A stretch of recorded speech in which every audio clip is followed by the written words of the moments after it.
Pode tomar seu assento, por favor.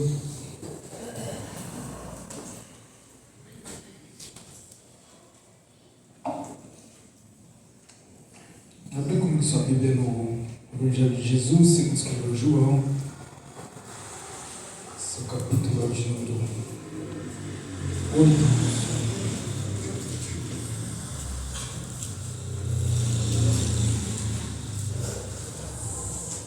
João, capítulo de número 8.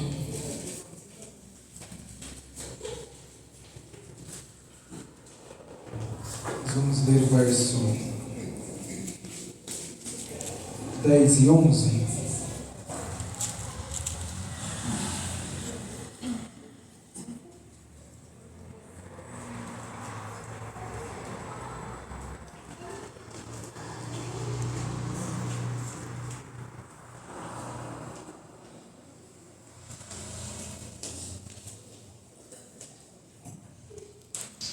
João, capítulo de número 8, versículo de número 10 e versículo de número 11, irmãos.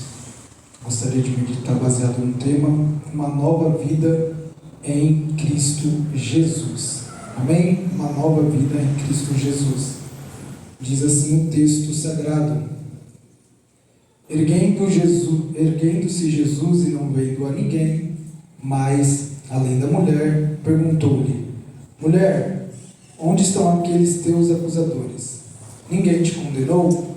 Respondeu ela: Ninguém, Senhor. Então lhe disse Jesus: Nem eu tampouco te condeno. Vai e não peques mais. Glória a Deus. Um dia que o nosso irmão Mariano ele ministrou a palavra do Senhor, irmãos, no culto de ensino, numa terça-feira, ele falou sobre o julgamento. Eu estava aqui, viu? Glória a Deus. Glória a Deus. E eu costumo anotar, irmãos, aquilo que os nossos irmãos pregam, porque Deus ele vai nos direcionando em alguns caminhos. E o Mariano, ele, antes de ler o texto propriamente dito do Evangelho de Mateus, ele leu esse texto. E ele fez um paralelo entre o julgamento e a história dessa mulher. E o Senhor falou ao meu coração, eu confesso que já preguei algumas vezes esse texto, mas o Senhor me direcionou para um caminho e eu gostaria de compartilhar aquilo que o Senhor colocou no meu coração. Amém? Amém.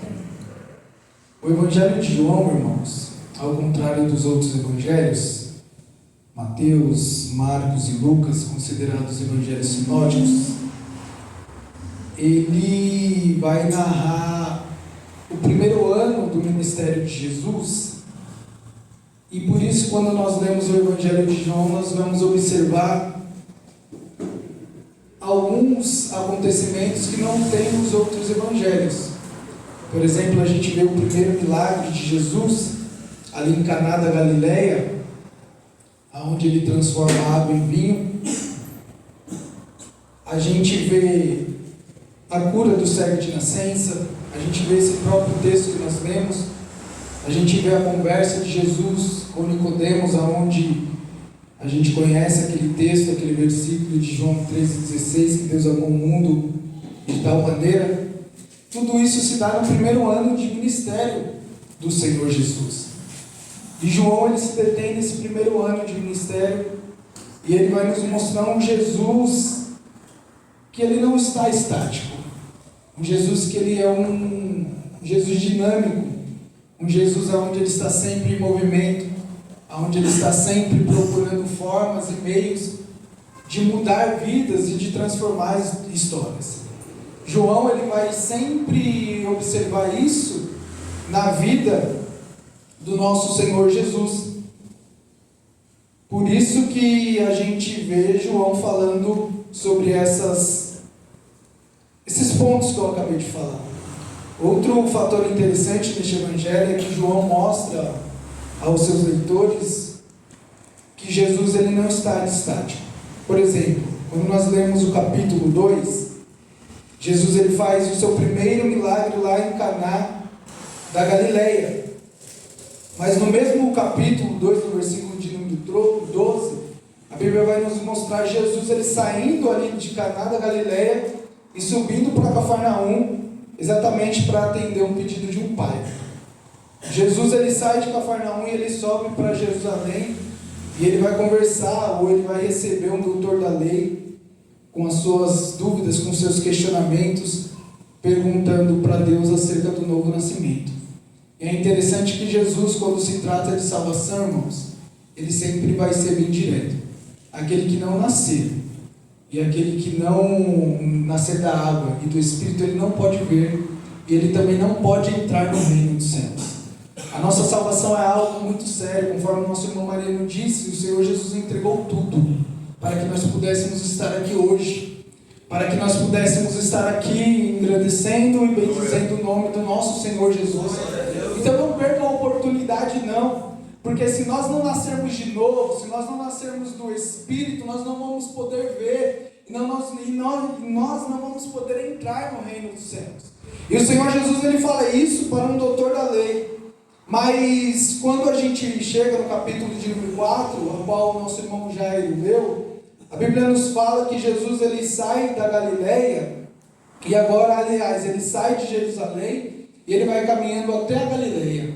E a Bíblia fala assim que era necessário passar em Samaria, porque tinha uma mulher que precisava ouvir a voz de Jesus. Tinha uma mulher que necessitava ouvir a orientação de Jesus. Jesus ele disse para aquela mulher que se ela soubesse com quem ela estava falando, ela pediria água. E Jesus daria água para ela, que faria jorrar dentro dela uma fonte.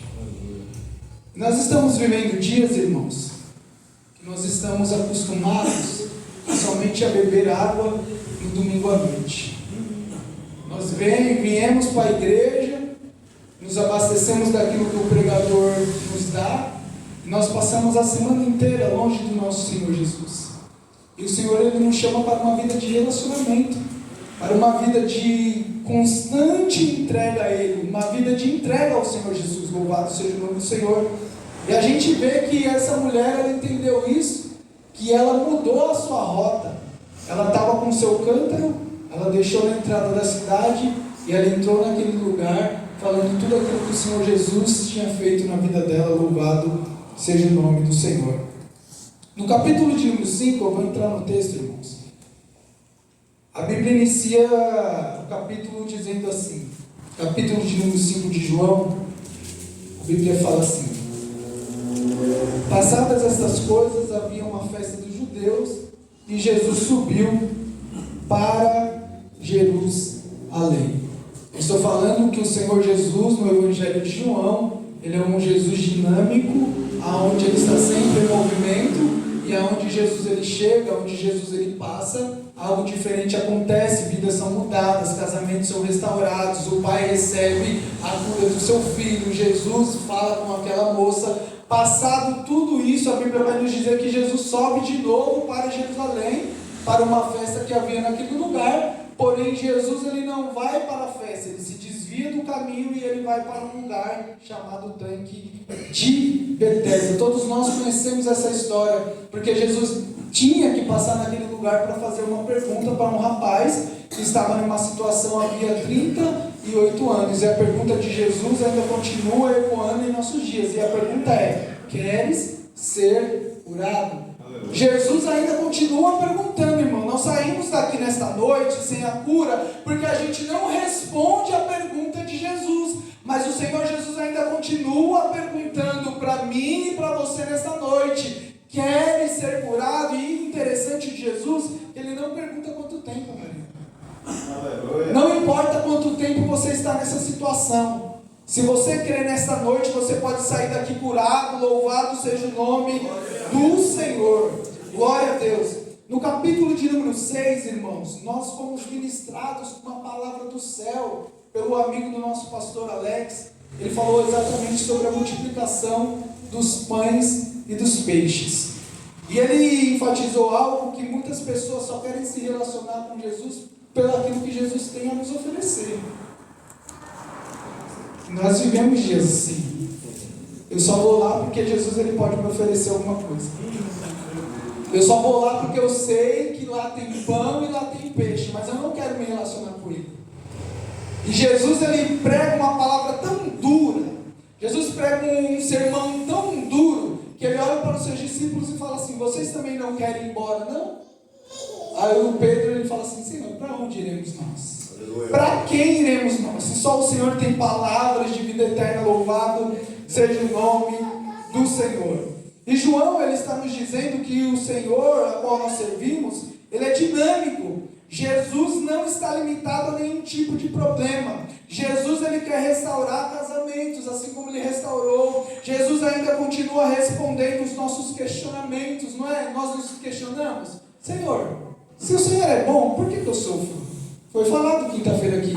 Se o Senhor é bom, por que eu estou vivendo tudo isso? Se o Senhor me chamou para viver uma grande obra, por que o Senhor está me permitindo eu passar tudo isso? Jesus, ele ainda continua respondendo os nossos questionamentos. Jesus ainda continua oferecendo água viva, assim como ele fez com a mulher samaritana. Jesus, ele nos enxerga no meio da multidão, assim como ele enxergou aquele homem. Jesus ainda nos convida a entregarmos o pouco que nós temos na mão dele, porque o pouco que nós temos na mão de Jesus tem a capacidade de alimentar uma multidão. Louvado seja o nome do Senhor. Aquilo que nós achamos que é pouco, ouse nesta noite entregar nas mãos do Senhor Jesus, porque nós entregamos na mão do Senhor Jesus. Ele tem a capacidade de alimentar uma multidão. É nesse pouco que você tem, que você acha que não é nada, entrega hoje na mão do Senhor, deposita hoje nos pés do Senhor. Louvado seja o nome do nosso Deus. Assim como Jesus, ele socorreu os discípulos andando por cima das águas, ele também vem ao nosso encontro hoje. Assim como o Senhor Jesus viu os discípulos que estavam passando por um apuro, por uma necessidade, no meio daquele mar revolto, e a Bíblia nos diz que Jesus vai caminhando por cima das águas, o Senhor Jesus também te socorre hoje. Ele vai ao seu encontro hoje, no meio desse problema hoje, e Ele te convida para viver o sobrenatural. Louvado seja o nome do Senhor. Mas basta nós crermos e confiarmos que Ele está aqui neste lugar. Glória a Deus. E aí o capítulo de número 7, irmãos, eu vou resumir. Os irmãos de Jesus, eles não acreditam em Jesus. Os próprios irmãos de Jesus não acreditam nele. A Bíblia vai nos dizer que os irmãos de Jesus falam assim: se você quer ser conhecido, se você quer ser visto, não dá para você ficar aqui na Galileia. Você tem que subir para Jerusalém. Você quer ser visto, você quer que as pessoas te conheçam? Aqui nesse lugar pequeno, ninguém vai te reconhecer. Mas Jesus não estava preocupado com isso, irmãos. Jesus estava preocupado em fazer a vontade do Pai. E quando nós estamos preocupados em fazer a vontade do Pai, é Ele que nos sopra o nosso nome, é Ele que nos envia, é Ele que nos leva, é Ele que nos direciona, é Ele que nos conduz. Louvado seja o nome do Senhor. E a Bíblia vai nos dizer que os irmãos de Jesus sobem para Jerusalém, Jesus fica. Mas passa alguns dias, Jesus sobe, e Ele vai fazer alguma coisa que nós aqui estamos acostumados, e glória a Deus por isso, que é o que? Ensinar a palavra de Deus. A Bíblia diz que Jesus aparece no templo, o quê? Ensinando. E no último dia da festa, irmãos, Jesus dá um brado naquele lugar. Isso está registrado lá em João, capítulo de número 7, versículo 37 e 38. No último dia, o grande dia da festa, levantou-se Jesus e exclamou: se alguém tem sede, venha a mim e beba. Quem crê em mim, como diz a Escritura, do seu interior fluirão rios de água viva. Nosso irmão Mariano diz que, ele disse aqui, ele nos antecedeu na palavra que ele foi entregar o certificado, que nos últimos dias, irmãos, se levantariam falsos mestres e falsos profetas. E olha o que Jesus diz: quem crer em mim, como diz a Escritura. Quem crer em mim, como diz a Escritura, do seu interior fluirão rios de água viva. Por isso que nós precisamos nos apegar à palavra de Deus, irmãos. Não espera o pastor. A gente está vivendo dias que a gente tem que ficar insistindo para crente velho ficar lendo a Bíblia, para crente orar, para crente tentar se aproximar de Jesus. É um apelo que a gente tem que fazer. O pastor, irmãos, tem oração. Irmãos, abra sua Bíblia, ore na sua casa. A gente está tendo que pregar para crentes. A gente está vivendo dias que a gente não está saindo mais para fora para anunciar o Evangelho, porque a gente tem que lembrar os crentes que precisam ler Bíblia, que precisam orar, que precisam jejuar. Louvado seja o nome do Senhor. E o capítulo de número 7, irmãos, ele encerra com aquele versículo que nosso irmão Nivaldo sabe de cor, que diz assim: cada um foi para a sua casa. Quem está escalado para fechar uma porta hoje? Já decora esse versículo. Irmãos, cada um foi para a sua casa. E a Bíblia fala que depois dessa festa, cada um foi para a sua casa, irmãos. E Jesus, para onde ele foi? A Bíblia nos diz no capítulo 8, verso de número 1. Jesus, entretanto, foi para o Monte das Oliveiras. Eu quero deixar 3 lições para nós meditarmos aqui. Eu quero ser bem rápido nas minhas palavras, irmãos. A primeira é que as nossas prioridades definem os nossos caminhos. As nossas prioridades, irmãos, definem os nossos caminhos. Observe que enquanto alguns foram para suas casas, Jesus ele foi para o Monte das Oliveiras. E quando você lê os Evangelhos, irmãos, você vai ver que o Monte das Oliveiras, sem dúvida, ele era um dos lugares favoritos de Jesus. Foi lá no Monte das Oliveiras que Jesus ensinou os seus discípulos. A gente vai ver isso em Lucas, capítulo de número 21, verso 37. Foi exatamente no sermão das oliveiras que o Senhor Jesus ele pregou o seu sermão escatológico, em Mateus, capítulo de número 24. Foi no Monte das Oliveiras onde Jesus ele iniciou a sua caminhada montado em um jumento para entrar em Jerusalém. Foi no Monte das Oliveiras onde Jesus ele fez a oração do Getsêmani. Foi no Monte das Oliveiras onde Jesus ele foi assunto aos céus em Atos capítulo de número 1. A prioridade de Jesus naquele dia foi passar momentos a sós com o Pai. A prioridade dos escribas e dos fariseus naquela noite era em bolar um plano para acusar Jesus e julgar aquela mulher. A prioridade daquela mulher era em errar com seu marido.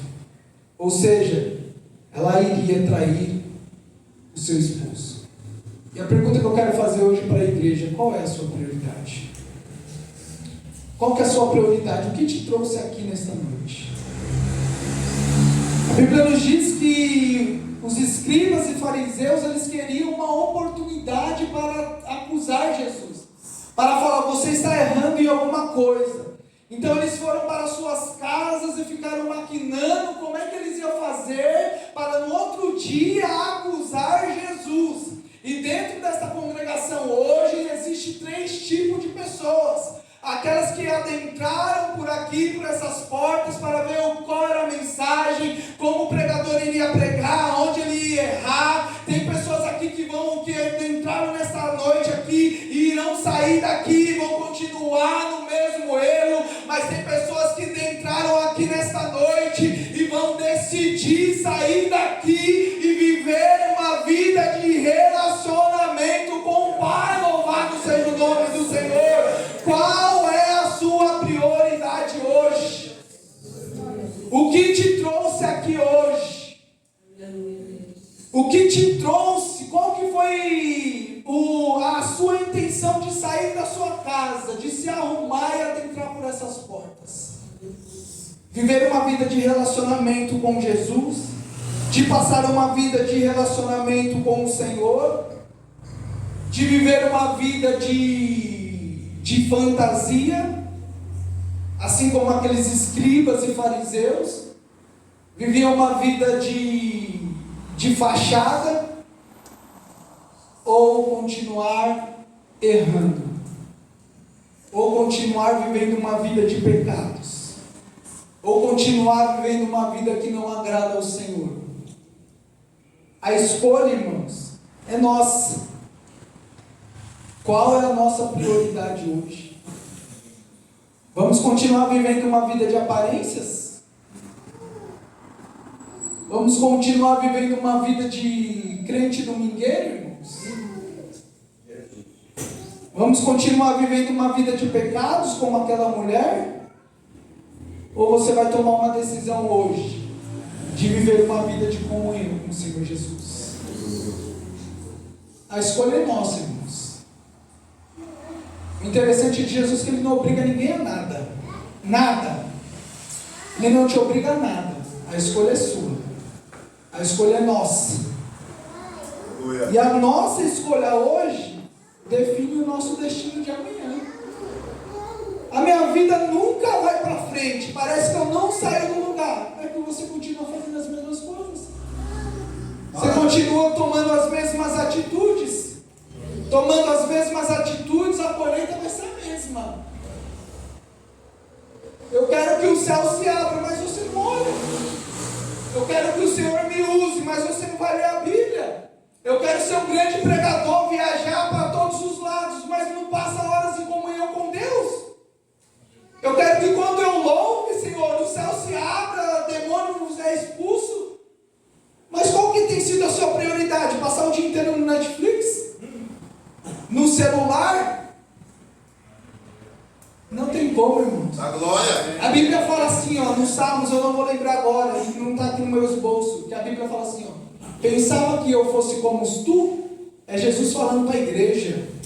Eu sou um Deus santo, e para se relacionar comigo precisa ter uma vida de santidade, precisa caminhar em uma vida que agrade ao Senhor. Não é do nosso jeito, é do jeito dele, é do jeito que Ele quer. Louvado seja o nome do Senhor. Se decidir viver uma vida de pecados, o destino é certo, irmãos, é passar a eternidade longe do Senhor. A escolha é nossa. Se decidir viver uma vida de aparências, prepare-se para ouvir. Muitos naquele dia hão de me dizer: Senhor, Senhor, porventura não temos nós profetizados em Teu nome? Em Teu nome não expelimos demônio? Em Teu nome não fizemos muitos milagres? Então lhes direi explicitamente: nunca vos conheci. Apartai-vos de mim, os que praticais a iniquidade. É isso que você quer ouvir de Jesus naquele dia? Senhor, mas eu gastei a minha juventude na igreja. Eu vivi 40, 20 anos de crente. O Senhor Jesus fala para você e para mim: aparta-te de mim porque eu não te conheço. Jesus, Ele não está importando com credencial. Ele não quer saber se você tem um cargo na igreja, não. Ele quer saber se você tem uma vida de relacionamento com Ele. Não é mais tempo, irmão, de cochearmos em dois pensamentos. Ou você se decide hoje, ou você se decide hoje. Porém, se a sua prioridade hoje for viver uma vida de comunhão, assim como Jesus viveu com o Pai, eu tenho algumas novidades para você. O céu te espera, o banquete te espera na mesa do grande rei.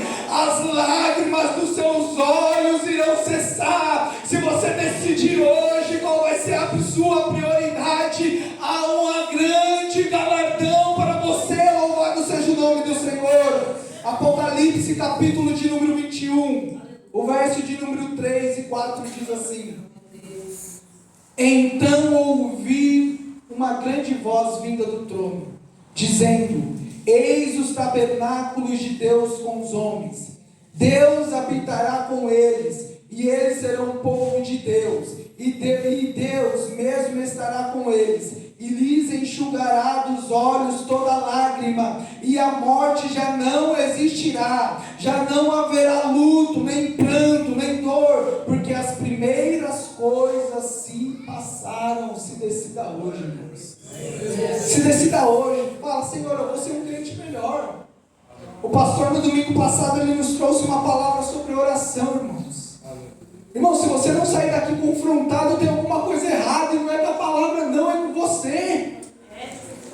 Não é com a palavra não, porque a palavra tem sido pregada. Mas se você sair por essas portas e ainda continuar vivendo uma mesma vida, tem alguma coisa errada. As irmãs louvaram.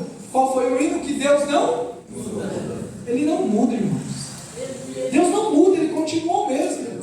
Se você buscar Ele, Ele quer ser achado por você. Se você dobrar os seus joelhos, Deus vai responder a sua oração. Se você fechar a porta do seu quarto e orar, Deus vai te responder. Louvado seja o nome do Senhor.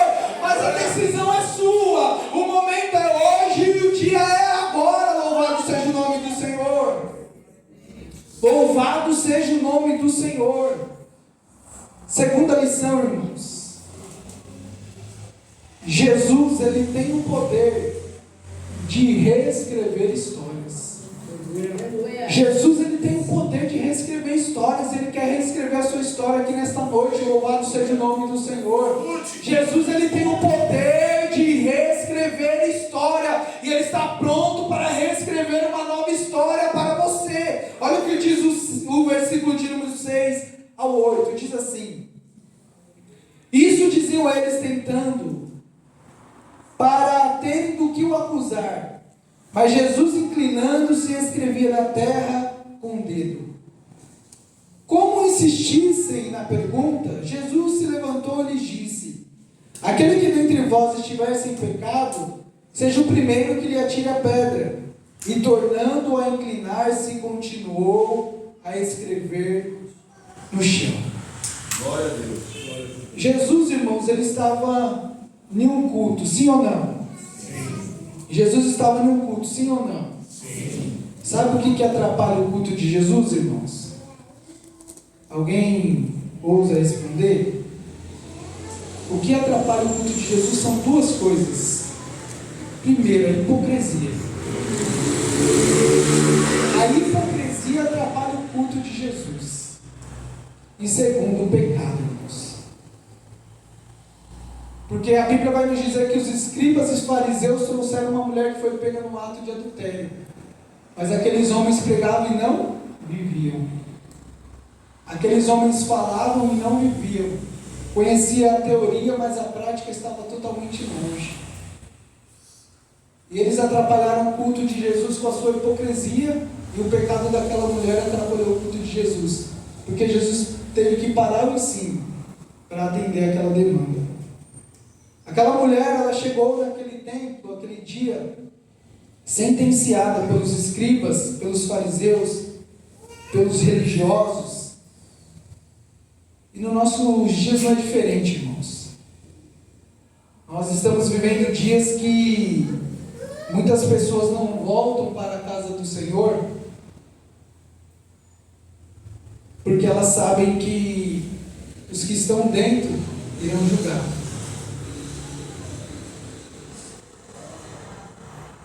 Ao invés do lugar que é para abraçar, muitas vezes nós estamos apontando o dedo. A Bíblia vai falar que os escribas falam assim para Jesus: a lei de Moisés manda apedrejar. E você? O que você diz? Os acusadores daquela mulher estavam com as pedras nas mãos. Eles estavam prontos. A sentença para eles já estava dada. Porém, tinha um naquela multidão que a prioridade dele naquele dia foi passar em comunhão com o Pai, Maria. Aleluia.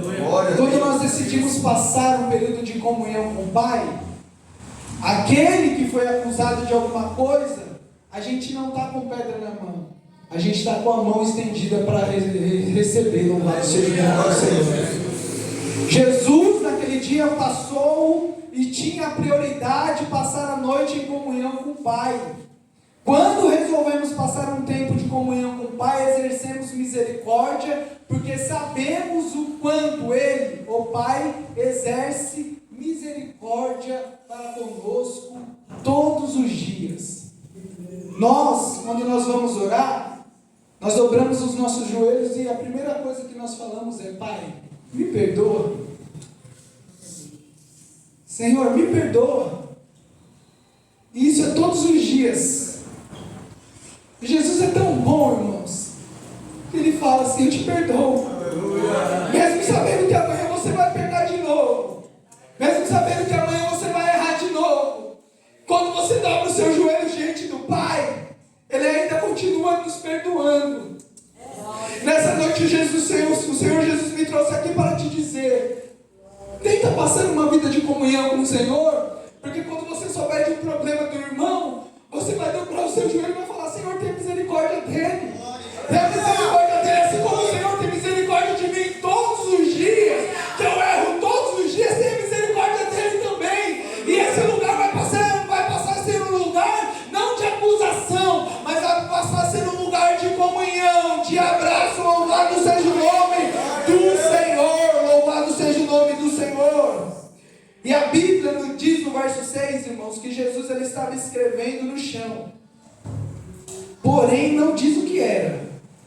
Alguns vão dizer que Jesus ele estava escrevendo os pecados dos escribas e dos fariseus.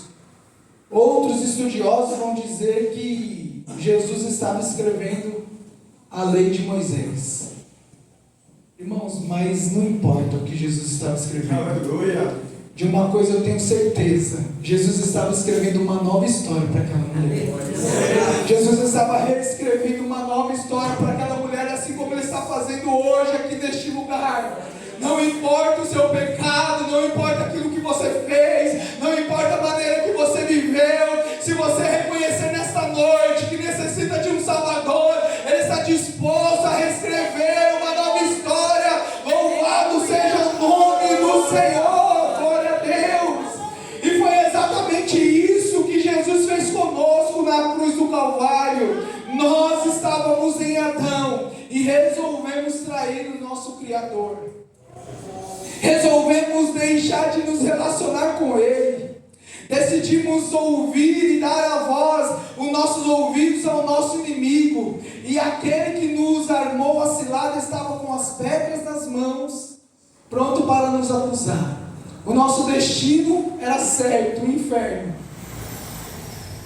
Porém, uma sexta-feira, irmãos, às 15 horas da tarde, há 2000 anos atrás, houve-se um brado. E João vai registrar em João capítulo 19, verso de número 30. Quando, pois, Jesus tomou o vinagre e disse: está consumado, e inclinando a cabeça, rendeu o seu espírito. Era o Senhor Jesus dizendo para mim e para você naquela cruz do Calvário: eu estou reescrevendo uma nova história para a humanidade. Eu estou reescrevendo uma nova história para vocês. Louvado seja o nome do nosso Deus. Glória a Deus. Jesus tem uma nova história aqui nesta noite. Jesus tem uma nova história aqui nesta noite. Jesus, Ele deseja reescrever uma nova história aqui nesta noite. Glória a Deus. Glória a Deus. Na cruz do Calvário, irmãos, nós tivemos os nossos destinos mudados. O irmão Elias subiu aqui falando assim: eu não era nada, irmãos.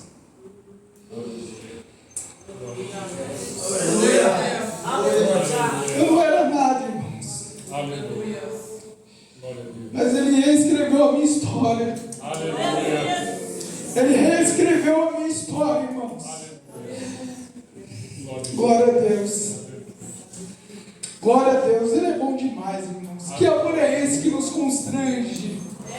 Que amor é esse que nos abraça, irmãos?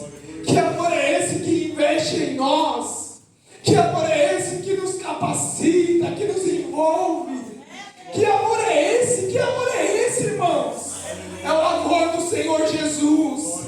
É o amor do Senhor Jesus. Sinta-se amado por Ele nesta noite. Louvado seja o nome do Senhor. Sinta-se amado por Ele nesta noite. Louvado seja o nome do Senhor. Ele reescreveu uma nova história para mim. Ele vai reescrever uma nova história para você. Ele vai reescrever uma nova história na sua casa, no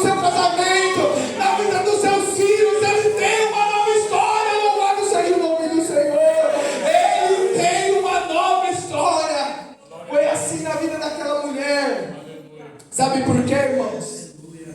Eu gostaria de deixar a última lição, é porque a graça de Deus, a graça do Senhor Jesus, não tem nada a ver, irmãos, com o que nós merecemos. A graça do Senhor Jesus não é pelos nossos méritos, irmãos. Não é porque nós somos bons, mas é porque Ele é bom. Não é porque você tem algum talento que você nasceu. Não. É porque Ele te deu esse talento, Ele confiou em você. A Bíblia nos diz que nós fomos salvos pela graça. E isso é mediante a fé. Sabe por quê? Não pelas obras, sabe por quê? Para que nós não venhamos a nos gloriar. Ninguém aqui naquele dia vai poder bater no peito e dizer: Senhor Jesus, eu estou aqui hoje no céu, porque os meus méritos me trouxeram aqui. Não. Sabe o que a Bíblia diz? Que a nossa justiça para Deus é como um trapo de imundícia, irmãos. Não tem nada que nós façamos que faz com que Deus olhe para você e fale: rapaz, está olhando muito mais, hein? Nossa, o irmão está jejuando bastante. Não tem nada que façamos para que obtenhamos a graça de Deus. A graça de Deus é um favor justamente para aquele que não merece, irmãos. Nós merecíamos o inferno, mas a graça dele nos alcançou. Nós merecíamos a condenação eterna, mas ele se despiu da sua glória, se fez carne, habitou entre nós, para que nós pudéssemos servir. Isso é graça. Isso é graça, é o favor imerecido de Deus. Quando nós chegarmos lá no céu, por isso que nós vamos adorar Ele, porque a gente vai reconhecer falando: Senhor, eu não merecia, mas o Senhor me salvou.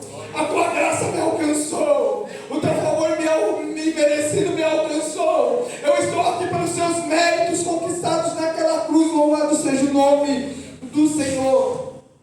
E quando nós lemos o Evangelho de João, capítulo 8, se observarmos o texto, no verso de número 3, quando os escribas e os fariseus chegaram, eles colocaram aquela mulher em um lugar de destaque. Vamos ler o verso de número 3, diz assim: os escribas e fariseus trouxeram à sua presença uma mulher surpreendida em adultério, e fazendo-a ficar de pé no meio de todos. Observem que os escribas e os fariseus pegaram aquela mulher no ato de adultério. A Bíblia não fala como eles trouxeram ela, mas eu sei que eles pegaram e colocaram ela no meio. Imagine aqueles homens apontando o dedo para ela e falando: você vai morrer hoje. Você vai morrer hoje. Se nós vermos esse meio aqui do verso de número 3, irmãos, esse meio representa um lugar de vergonha. Esse meio representa um lugar de acusação. Mas agora dá um salto comigo lá no verso de número 9. Diz assim: mas ouvindo eles esta resposta, que resposta? Aquele que não tem pecado atire a primeira pedra. Acusados pela própria consciência, foram se retirando um por um, a começar pelos mais velhos até os últimos, ficando só Jesus e a mulher no meio, onde estava. Aquele meio que outrora era um lugar de acusação, era um lugar de vergonha, aquele meio que serviu para expor aquela mulher, esse meio agora não é mais um lugar de acusação. Esse meio agora se torna um lugar de redenção e de misericórdia. A mulher permaneceu no meio, mas agora não diante dos seus acusadores. Agora ela está diante de Jesus. Louvado seja o nome do Senhor. E diante de Jesus, irmãos, não há acusação, não há vergonha. Quando nós resolvemos permanecer no meio, aonde está Jesus, sabe o que nós vamos encontrar? Perdão. Sabe o que nós vamos encontrar? Uma nova chance. No início, o meio era um lugar de julgamento e vergonha, mas agora no final, esse mesmo meio se tornou um lugar de encontro. Esse mesmo meio se tornou um lugar de perdão. Esse mesmo meio se tornou um lugar de graça, louvado seja o nome do Senhor Jesus. O meio ali, irmãos, realmente é o favor imerecido de Deus. Aquele meio se tornou um favor imerecido de Deus. Olha o que a Bíblia diz em Romanos, capítulo de número 5, e o verso de número 8. Mas Deus prova o seu próprio amor para conosco, pelo fato de ter Cristo morrido por nós, sendo nós ainda pecadores. Sendo nós ainda pecadores. O Senhor Jesus não morreu por você quando você ergueu as suas mãos e falou: a partir de hoje eu decido caminhar com Cristo. Não. O Senhor Jesus morreu por você quando você estava na sarjeta, quando você estava vivendo em uma vida promíscua, quando você estava vivendo uma vida afastada do Senhor Jesus. Foi neste momento que o sangue de Jesus foi vertido na cruz do Calvário por você, porque o favor do Senhor Jesus nos alcançou. Louvado seja o nome do Senhor. 1 Coríntios capítulo de número 15 e o verso de número 10. Mas pela graça de Deus sou o que sou, e a sua graça que me foi concedida não se tornou vã. Antes trabalhei muito mais do que todos eles, todavia não eu, mas a graça de Deus comigo. Não importa o seu pecado, não importa quanto tempo você está assim, não importa os seus erros que você cometeu. Se tiver arrependimento, a graça. Se tiver arrependimento, a graça. Se tiver arrependimento, há um favor imerecido de Deus. Louvado seja o nome do Senhor. Eu gostaria de convidar a igreja a se colocar de pé, irmãos. Gostaria de convidar a igreja a se colocar